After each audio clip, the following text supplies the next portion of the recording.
ऋषिका और ऋषि बचपन से ही एक दूसरे को प्यार करते थे। उनका प्यार सिर्फ शारीरिक आकर्षण नहीं, बल्कि प्लेटोनिक था।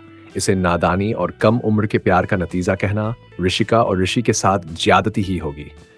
दरअसल यह कोई साधारण हादसा नहीं, बल्कि सच्चे और निश्छल प्यार का उदाहरण है। जरूरत है इस प्यार को समझने और समझाने की, ताकि फिर कभी प्यार करने वालों की लाशें किसी पेड़ से लटकती हुई न मिले। भूषण इज्जतदार और खाते पीते किसान हैं। कुछ दिन पहले ही उन्होंने अपनी 18 वर्षीय बेटी ऋषिका की शादी नजदीक के गांव में अपनी बराबरी की हैसियत वाले परिवार में तय कर दी थी। शादी 22 फरवरी को होनी थी, इसलिए भूषण तारीख तय होते ही पूरी तरह व्यस्त हो गए थे। 10 फरवरी को भी वे कार्ड बांधकर घर की तरफ वापस लौट रहे थे कि तभी उनकी पत्नी का फोन आ गया। उन्होंने जैसे ही फोन उठाया और पत्नी की घबराई हुई आवाज सुनी, उनके पैरों तले से जमीन खिसक गई। पत्नी ने घबराते हुए बताया, जब मैं माटी की रस्म पूरी करके घर आई तो ऋषिका घर में नहीं थी। क्या? उन्होंने घबराकर पूछा। मैं पूरे गांव में उसे ढूंढ चुकी हूं, कहीं नहीं मिली। पत्नी की आवाज कांप रही थी। उन्होंने बेसब्री से पूछा, और ऋषि? पत्नी ने कांपते हुए जवाब दिया, वह भी घर पर नहीं है। यह सुनते ही भूषण के हाथ पैर सुन पड़ने लगे। जिस बात का डर था वही हो गया था। 21 वर्षीय ऋषि उन्हीं के गांव का लड़का था। ऋषिका और ऋषि का एक साथ गायब होना भूषण के लिए चिंता और तनाव की बात थी। यह सवाल रह रहकर उनके दिमाग को मथ रहा था, कहीं ऋषिका ऋषि के साथ तो नहीं भाग गई? अगर ऐसा हुआ तो वे और उनकी इज्जत दोनों कहीं के नहीं रहेंगे। फिर क्या होगा? नजदीकी लोगों से सलाह मशविरा किया और घबराए कदमों से पुलिस चौकी पहुंचे। कांपते हुए आवाज में बेटी की गुमशुदगी की सूचना दर्ज कराई। मुझे शक है, ऋषि। हाँ, उसी ने ऋषिका का अपहरण किया है। उनकी आवाज गुस्से और बेबसी से भर उठी। थाना इंचार्ज ने तुरंत सूचना दर्ज की और कार्रवाई में जुट गए। सुबह सूरज उगने से पहले ही उषी की मां रोज की तरह उठी और मवेशियों को चारने गांव के बाहर अपने खेतों की तरफ गई। लेकिन जैसे ही आम के पेड़ की ओर नजर पड़ी, वह अचानक ठिठक गई। ये क्या? उनके दिल की धड़कन तेज हो गई। जिज्ञासावश वह कांपते कदमों से पेड़ के नजदीक पहुंची, लेकिन ऊपर का नजारा देखते ही उनके मुंह से दिल दहला देने वाली चीख निकल गई। पेड़ पर और ऋषि की लाशें झूल रही थी। नहीं। वह बदहवास होकर चिल्लाई और कांपते पैरों से गांव की ओर दौड़ पड़ी। देखते ही देखते पूरे गांव में हाहाकार मच गया। ऋषि और ऋषिका की बचपन से ही गहरी दोस्ती थी। दोनों एक साथ विद्यालय जाते, एक साथ वापस आते, और शायद यहीं से उनके दिलों में प्यार का बीज अंकुरित होना शुरू हुआ। समय बीतता गया। दोनों जवानी की दहलीज पर पहला कदम रख रहे थे। बचपना जा रहा था, शरीर में बदलाव आ रहे थे, और साथ आते जाते ऋषिका और ऋषि की नजदीकियां बढ़ने लगीं। कब उनकी दोस्ती प्यार में बदल गई, उन्हें खुद ही पता नहीं चला। हालत यह हो गई थी कि वे एक दूसरे को देखे बिना एक पल भी नहीं रह सकते थे। यह प्यार प्लेटोनिक था। इसमें शारीरिक आकर्षण से ज्यादा एक गहरी रोमांटिक अनुभूति थी। ऋषिका को लगता था कि यूं ही ऋषि के साथ चलती रहे और रास्ता कभी खत्म ही न हो। यही हाल ऋषि का भी था। उसका दिल चाहता कि वह बस ऋषिका की बातें सुनता रहे, उसके खूबसूरत सांवले चेहरे को निहारता रहे, और जब वह उसे निहारते देख शर्म से सिर झुका ले तो वह मुस्कुराकर बात बदल दे। दुनियादारी, समाज, धर्म और जाति की बंदिशों से परे यह प्रेमी जोड़ा अपनी एक अलग दुनिया बसा चुका था। अब दोनों आने वाली जिंदगी के सपने बुनने लगे थे, ख्वाबों में एक दूसरे को देखने लगे थे। अब तक घर और गांव वाले इन्हें बच्चा ही समझ रहे थे, लेकिन इधर इन बच्चों की हालत यह थी कि दिन में कई दफा एक दूसरे को आई लव यू बोले बिना तो इनका खाना तक नहीं पचता था।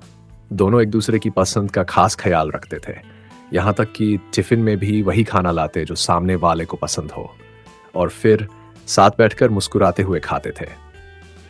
प्यार का ये मासूम रूप कोई देखता तो निहाल हो उठता, लेकिन सच्चे और आदर्श प्यार को नजर जल्दी लगती है। यह बात भी 100% सच है। ऋषिका तो ईशी के प्यार में ऐसी खो गई कि कॉपी किताबों में भी उसे सिर्फ अपने प्रेमी का चेहरा नजर आता था। नतीजा 9th क्लास में फेल हो गई। घर वालों ने गुस्से में आकर स्कूल से उसका नाम कटवा दिया, पर क्या इससे कुछ बदला? उसके दिलो दिमाग में तो ईशी का नाम कुछ इस तरह लिखा था कि दुनिया की कोई ताकत उसे मिटा नहीं सकती थी। स्कूल जाना बंद हुआ तो उसकी दुनिया ही सूनी हो गई।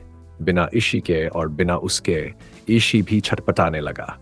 दिन भर घर में पड़ी ऋषिका मन ही मन सिर्फ ईशी के नाम की माला जपती रहती और ईशी वह भी दिन भर उसकी यादों में खोया रहता। सुबह जैसे ही स्कूल जाने का वक्त होता, ऋषिका हिरणी की तरह कुलांचे मारते हुए सड़क पर आ जाती, चेहरे पर बेइंतहा खुशी, आंखों में बस एक ही तलाश, ईशी। दोनों कुछ देर बातें करते, हंसते और फिर दिन भर बस शाम का इंतजार करते रहते। जैसे ही लौटने का वक्त होता, ऋषिका बेताबी से गांव के छोर पर पहुंच जाती।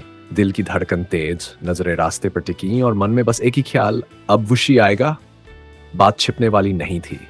साथ के बच्चों ने जब उन्हें इस हाल में देखा तो बात उनके जरिए बड़ों तक पहुंच गई। और फिर जब भूषण सिंह को यह सब पता चला तो उन्हें वही गलती की जो आमतौर पर ऐसी हालत में एक पिता करता है। गलती ये कि ऋषिका पर सख्त बंदिशें लगा दी, उसे हर पल नजरों में रखने लगे और तो और आनन फानन में उसकी शादी भी तय कर दी।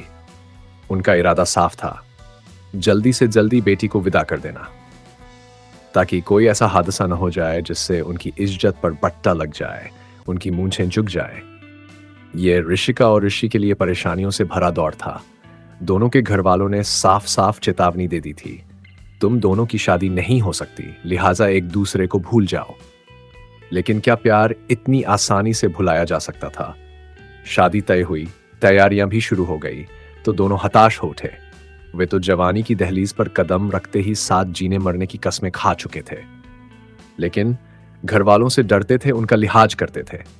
इसी समय उन्हें समाज की ताकत और अपनी बेबसी का गहरा एहसास हुआ। आखिर हमारे प्यार से इन्हें दिक्कत क्या है? यह सवाल उनके मन को हर पल कचोटता। प्रेम प्रसंग अब किसी से छिपा नहीं था, इसलिए दोनों का मिलना जुलना भी कम हो गया था। लेकिन क्या दिल के दरवाजे बंद करने से प्यार रुक जाता है? शादी की रस्में शुरू हुई तो ऋषिका का दिल बैठने लगा। उसे महसूस हुआ कि वह बगैर ईशी के नहीं रह पाएगी, लेकिन फिर भी खामोश थी। वह बस वही करती जा रही थी जो घर वाले चाहते थे, मगर दिल, वह तो हर बीते पल के साथ और ज्यादा बेचैन हो रहा था। अब ऋषिका एक ऐसे मोड़ पर खड़ी थी जहां से कोई भी रास्ता ईशी की तरफ नहीं जाता था। घर वालों के खिलाफ भी नहीं जा सकती थी और ईशी को भी भूल नहीं पा रही थी। उसका मन चीख चीख कर कह रहा था, मैं बेवफा हूं। लिहाजा उसने जी कड़ा कर एक सख्त फैसला ले लिया और ईशी को भी बता दिया। जिंदगी से हताश हो चुके ईशी को भी लगा, जब घर वाले साथ जीने का मौका नहीं दे रहे तो न सही, मगर ऋषिका के साथ मरने का हक भी छीन लेंगे क्या? 10 फरवरी की दोपहर जब माँ दूसरी महिलाओं के साथ माटी की रस्म के लिए खेतों पर गई तो ऋषिका घर से भाग निकली। ऋषि, वो तो उसका इंतजार कर ही रहा था। पहले पेड़ के नीचे ऋषि ने कांपते हाथों से ऋषिका की मांग में सिंदूर भरा, फिर दोनों एक दूसरे को गले लगाया एक आखिरी बार और फिर फंदे पर झूल गए। दोनों के शव जब पेड़ से उतारे गए तो गांव वाले गमगीन थे। जिन्होंने अभी अपनी जिंदगी जीनी शुरू भी नहीं की थी, वे बेवक्त मारे गए थे। दोनों के पास से कोई सुसाइड नोट नहीं मिला था। पोस्टमार्टम के बाद शव घर वालों को सौंप दिए गए और दोनों का एक ही श्मशान घाट पर अंतिम संस्कार हुआ। प्रेमियों का इस तरह एक साथ या अलग अलग खुदकुशी कर लेना कोई नई बात नहीं है, लेकिन इस मामले से ये तो साफ हो गया कि सच्चा प्यार मर जाना पसंद करता है, जुदा होना नहीं। ऐसे प्रेमी जब परंपराएं, धर्म, जाति वगैरह की दीवारें तोड़ने में खुद को असमर्थ पाते हैं तो उनके पास सिवाय आत्महत्या के कोई भी रास्ता नहीं रह जाता। उनकी मंशा सिर्फ मरने की नहीं होती। वो चाहते हैं कि घर वालों और समाज को उनकी गलती का एहसास हो, लेकिन तब तक बहुत देर हो चुकी होती है। Thanks for watching. Please like, share and subscribe to this channel.